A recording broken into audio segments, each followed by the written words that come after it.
Pleasant morning, children. Happy to see you all again. Today we are going to discuss about heterotrophs. In previous session, we have learnt about autotrophs. What is autotrophs?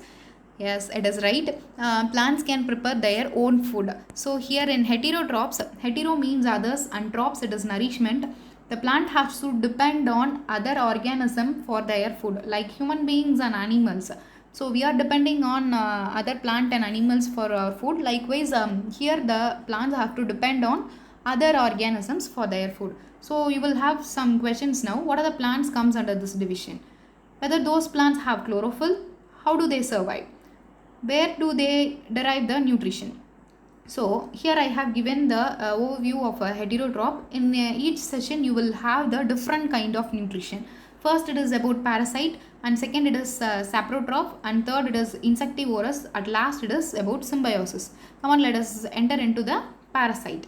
So if you see about parasite, the plant which comes under the parasite will lack the chlorophyll, that is the absence of chlorophyll. If the chlorophyll is absent there, they can't perform the photosynthesis and they can't prepare their own food. So they automatically have to depend on other organism for their food. So in parasites, the plant will depend on other living organisms for their food. So for example, here we have given the cuscuta. The other name of cuscuta it is amarbel. Here the picture of the cuscuta is given. You can able to see yellow wiry branched structure. So here it is that yellow wiry branched structure which is twinning around the branches, that is called as cuscuta. And the branch here it is no, that is the host plant which provides the nourishment to the cuscuta, that is the parasite. So it takes the ready-made food from the other plants. From the host plant, this plant takes the ready-made food and it have its nourishment. So this is about the parasite. Parasite depend on other living organism for their nourishment. Example it is cuscuta. Other name of cuscuta it is amarbel. Okay. Next, have you seen mushroom in market? Have you observed fluffy umbrella like patches in the wood during the rainy season? What type of nutrients they need to survive? So let us perform one activity. Take 2 to 3 slices of bread, spray some water on it and place it in an airtight container. So after a few days, if you see that bread, you can able to see the change in color. So that what does that change in color indicates? It is nothing but the fungi which is grown on the bread. So this fungi just absorb the nutrients from the bread. Okay, so the nutrition derived from the dead and decaying matter. So this nutrition is called as saprotrophic nutrition. So which is derived from the dead and decaying matter, it is called as saprotrophic nutrition. So in parasite, they have to depend on living organism. In saprotrophs, they will depend on dead and decaying. So organisms which comes under this category, it is called as saprotrophs. So fungi is also a saprotrophs. Some fungi can cause disease also. It causes disease in plants, animals, and even in the human beings. So now let us learn about how they are getting germinated. So fungal spores, it is actually present in the air. When they land on the wet or a warm thing, they start to germinate and grow there. So it is a suitable condition for their germination. Okay, so that is the wet and the warm situation. Some fungi, it is very useful. Actually, mushroom is the fungi. We are eating the mushroom, no? Actually, it is a fungi. And the yeast it is used in the bakery items, that is to prepare bread and the cake. So it is also a fungi. Some fungi is also useful fungi it is there. So fungi it is also used in the medicine. Some fungi it is also used as the medicine. Next, have you seen the plant that can eat insect? So whichever the plant which is eating insect, that plant is called insectivorous plant. It is very amazing, right? So the work of the insectivorous plant is to trap the insect and to digest them. So it just trap the insects, it catches the insect and it digests the insect. So the color of the plant, it is green or other color. I have given the picture of the plant. The name of the plant is bichir plant. Okay, so it is like jug like structure. This is a jug like structure. It is also known as picture. Okay, it is actually a modified leaf. The leaf is get modified into the picture. Okay, the top region, that is the apex region of the leaf, it is a lid. So it is work is to open and close the mouth. So inside if you see some hairs which is directed downwards. So let us see the process. What is the process to trap the insect? So insect get attract to the plant and sit on it. Suddenly the lid closes. So the insect it get attract to the plant and it sits on the plant. The lid closes and the insect is get trapped. So the insect is get fall into the picture and the hair in the hair it is get trapped. The digestive juice which is present in the picture start digesting and absorbs the nutrients. So like human beings in picture plant you will have that digestive juice. So it start to digest the insect which is get trapped and absorbs the nutrients.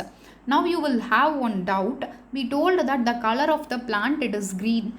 So they have the chlorophyll. Why they have to depend on the insect and to have the nutrition? Actually, those plants do not require all the nutrients from the soil they grow. So they have to adapt these type of nutrition. And here the insectivorous plant it is partially autotroph and partially heterotroph. So it is not completely heterotroph. So it is partially autotroph and partially heterotroph. It is also known as a carnivorous plant. You have learned in your lower class about this term carnivorous, which is the organism which depends on the flesh of other animals. That is the carnivorous. Here this plant is eating the other insect. So it is the carnivorous plant. Next, symbiosis. What is symbiosis? Have you heard this term before? Some organisms living together and share both shelter and the nutrients. So two organisms which is living together and they are sharing the shelter and the nutrients. So this relationship is called the symbiotic relationship. So in fungi you can able to see this kind of relationship.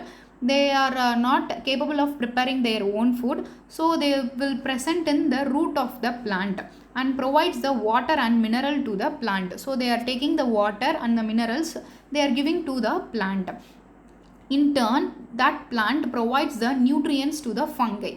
So they both are get benefited. So the plant is getting the water from the fungi and in turn this plant is giving the nutrient to the fungi. So both is get benefited.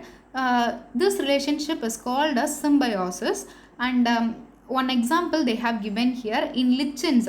I have given the picture of a lichen here. So the chlorophyll partner algae and the fungi lives together. So the algae and fungi it is living together. I have mentioned here it is chlorophyll partner. So algae is capable of preparing its food and the fungi we know that it is giving the shelter and the water.